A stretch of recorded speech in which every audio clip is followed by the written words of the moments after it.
আমরা সবাই শুনছিলাম আমাদের এমরাইজ হিরোজ এর কথা, যাদেরকে নিয়ে আমরা অনুষ্ঠান, যাদের সম্মানার্থে আমাদের আজকে সো আমরা তাদেরকে মঞ্চে ডেকে নেব, তাদের সঙ্গে কথা বলবো, তাদের গল্পটা জানবো। এবং তার আগে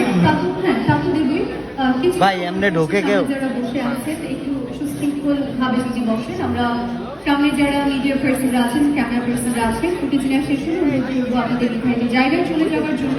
কারণ আজকের প্রধান আকর্ষণ যেমন শাকিব খান ছিলেন, সেই একই সাথে যেই নির্দিষ্ট আয়োজনের চারপাশ ঘিরে আমরা আজকে এখানে একত্রিত হয়েছি, সেটি হলো আজকের রাতের হিরোদেরকে জানা চেনা, তাদেরকে সম্মানিত করা। As our megastar Shakib Khan just shed, আজকে রাতের আসল হিরো কিন্তু তারা।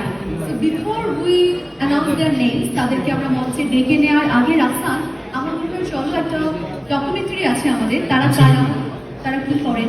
তো আমাদের সবাই মনে হয় একটা কৌতূহল আছে যে যেই 6 জন এমরাইজ হিরোজ এর কথা আমরা বলছি, তাদের গল্পটা আসলে কেমন, তারা কিভাবে তাদের এই হিরোইজমটাকে একটা লাইফে নিয়ে আসেন।